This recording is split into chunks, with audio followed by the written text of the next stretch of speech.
Hey guys, I'm Kat and welcome back to my channel. Recently, I've been trying to think about how I wanted to get back to the kind of spookier, creepier side of my channel because that's kind of how I started. And I said that I really wanted to in my ghost paranormal thing video that I put up a while ago. And I've been trying to figure out a way to do that, like, because I love conspiracy theories, I love spooky stories, I love stuff like that. So I have a lot of ideas. But one thing that really I love to do and read is read about urban legends, especially ones from different states. And so it kind of burst this idea in my head, which I don't know if it already exists, but I got the idea of doing a series of videos of urban legends from different states and countries. So I did some research, I did some things, I printed off some stuff that I'm probably going to be looking at because I'm a very forgetful person. And we are going to be doing, talking about urban legends from different states. So this video, to start with, we are starting with Utah because I happen to live in Utah. And Utah has a lot of interesting urban legends that I find really strange. And a lot of people have said Utah is one of the creepier states. I know every state says that they're a creepy state, but a lot of people, from when I was reading all these stories, say that Utah is one of the creepier states amongst all 50. So I am going to talk to you guys about a few urban legends that I found really, really interesting. And I hope that you enjoy this State Urban Legends Utah edition.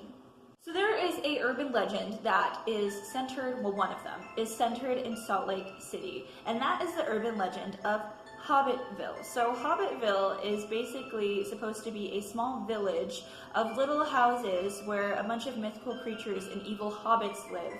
And if you run through this little tiny village late at night, the evil hobbits and mythical creatures are actually supposed to capture you and put you in their tiny little cages, which I found really, I didn't even know this existed until I was looking for urban legends and really reading about the Utah urban legends, which there's a lot. And I stumbled upon this because I found it interesting because I happen to love Lord of the Rings and The Hobbit. Tolkien is one of my favorite authors. And so of course this popped out to me because Hobbitville, but it's in Salt Lake City. And a lot of people actually believe in this. But there's actually no, account of it actually happening. Which, I mean, if it did happen and there were victims, if they were killed, of course nobody's gonna know what happened. Because, what if someone goes missing because they ran through Hobbitville and they're gone and you don't know what happened? Really, there is a big debunk with this urban legend, though. It's actually not a Hobbitville or a little village. It's actually a bird retreat that was created by Dr. George Allen. The little cages are actually housing exotic birds and stuff like that. It's not cages for hobbits to put their little victims in, which it kills the magic of it. But there's just a lot of things surrounding it. A lot of people believe there's a lot of devil worship in that area. And just a lot of weird mythical things, which it's a lot of things come out at night. At night is when everything comes out, and I think when the veil is open, so we don't know. We don't know if mythical creatures and evil hobbits come out in that tiny little village or bird retreat late at night unless someone's there all of the time.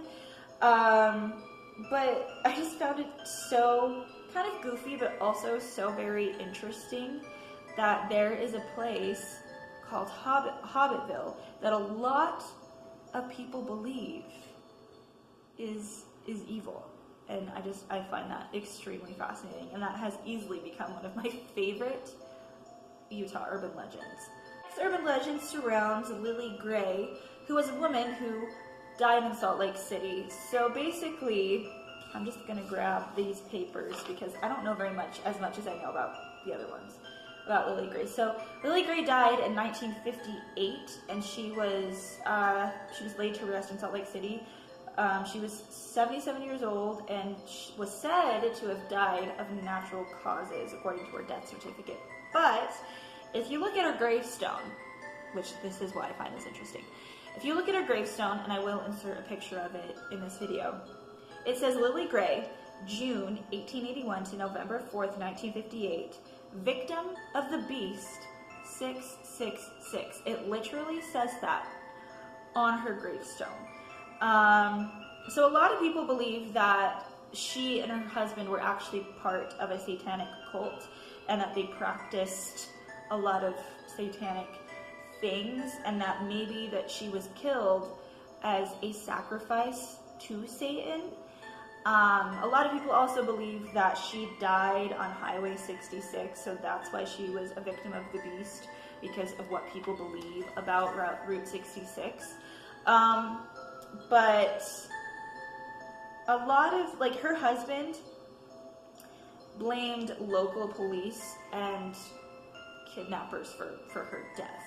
But a lot of people believe that Lily Gray and her husband were part of this cult and that she was actually killed as a sacrifice to Satan. But a lot of people, you know, that's kind of a hard one to know, especially in Utah. That's a big thing.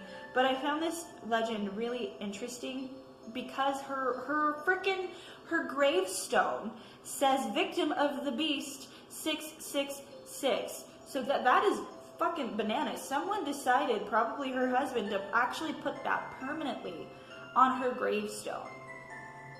That is bananas to me. I found this, so I had to read this twice because it was like one of those things, like when you see a picture and you see what it says but it doesn't register. I had to look at this picture twice, but I will be inserting a picture of it so you can see it because it's weird. It's weird.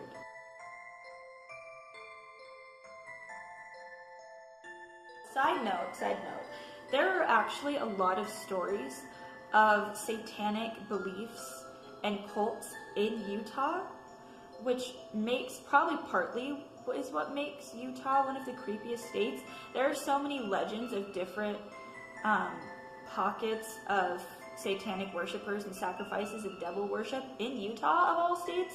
Utah is considered the Mormon state, so you would think that it would be like the Mormon state.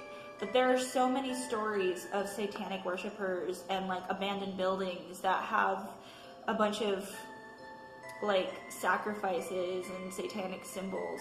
Or really, I don't want to say satanic because there are two beliefs when it comes to the satanic religion. There's of course the dark devil worship version, and then there's another version, but that's a whole different thing we'll go into. But there have been a lot of stories of devil worship and satanic worshiping in Utah that makes it extremely fascinating because, again, as you'd say, you'd think the Mormon state would be like void of that, but it's very prevalent in our state. Last urban legend that we are going to talk about is definitely one of my favorite urban legends anyway, state or otherwise, and that is the Utah Skinwalker Ranch. So Skinwalker Ranch actually runs through Arizona and New Mexico as well, so it's a rather large area. A lot of people are interested in Skinwalker Ranch because of everything that it is surrounded by. A lot of people believe that the FBI have closed off that ranch because there's a lot of secret things that happen there. UFOs touching down, skinwalkers, random creatures with red eyes, cattle mutilation, stuff like that. A lot of people believe that the FBI closed off the place because there's secrets there that they don't want anybody to see.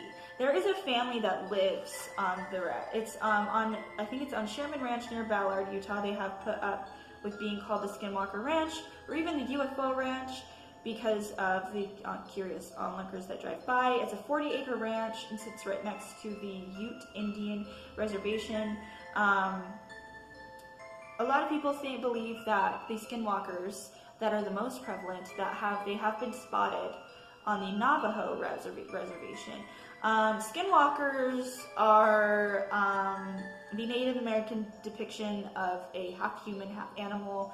In some cultures, it's believed that it's a human that can transform into an animal. A lot of people believe that it's similar to lycanthropy, which is someone who can transform into a werewolf. The only difference, though, is a werewolf has a cycle of transformation and a skinwalker doesn't.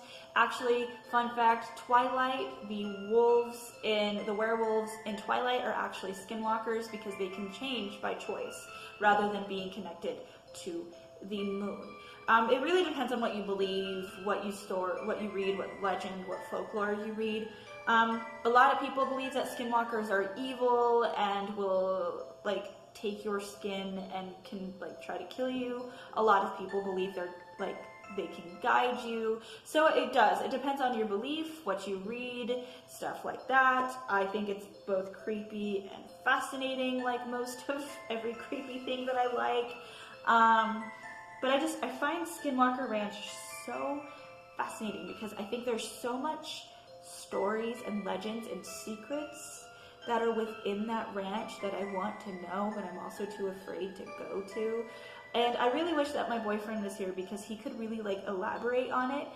He's actually the one that pointed out Skinwalker Ranch to me and really made me fascinated in it. And it's one of those places that you really, really, really want to go to just to see it. But you also realize that you should probably cut your losses and not mess with shit that you really shouldn't mess with, you know? Like things that you really should just leave alone, you know? Just leave it alone, live your life, leave it alone. I'm not one of those people. I get really curious. I want to go places that are haunted. I want to mess around in abandoned buildings and places. I want to go to certain things. But there are certain things that I just will not fuck around with because I do have a line and I try not to cross it. So it's one of those places, like, I do want to see it, I do want to experience it, but I'm okay with just reading about it. There you go, those are some interesting, strange, and weird Utah urban legends. We do have some creepy urban legends, but we also have some really weird ones that I just don't get. Like, of course, you have the typical Route 66 highway urban legend. Everybody has an urban legend for that because it's Route 66. Actually, now it's Route... where is it? I just wrote it down. It's Route 491 now because a number's scary, so we have to change it. I don't know what changing a number changes from the legends that get connected to it, but fine. It could be a negative number. It could not be. Whatever. I don't know. That's one of those things. But yeah, Utah has some really interesting urban legends and ghost stories and spooky things that I found really, really fascinating personally.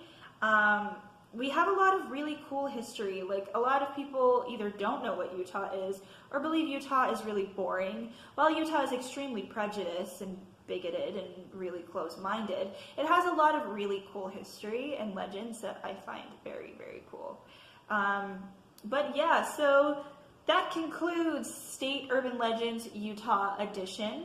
If you like this video, go ahead and give it a thumbs up. I'm going to be trying to rack my brain for the next state that I want to do. I might just pick one out of random, just like write all of the states down, throw in a hat, pick it out. But if you would be interested in hearing about urban legends from your state or a different state, or a different country even, I would love to look those up and read about them. And talk about them because I really love urban legends. It really speaks a lot about the state and the country, and really it kind of lets you see into that state and country, which I really think is very cool. But yeah, so hit that bell notification if you want to be notified whenever I post a video. I'm trying to be more consistent and making more videos, pre-making videos, because I'm always busy, so it's kind of hard to sit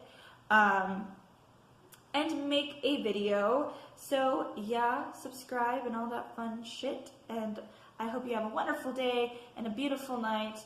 The weather in Utah is an urban legend on its own, because it's like one day it's sunny and warm, then it's raining, and then it's confusing as hell. But anyway, I'm gonna go make some food, maybe play Uncharted, who knows. The day is young, and I will see you later. So have a wonderful day and a beautiful night, and this is Kat signing off. Bye.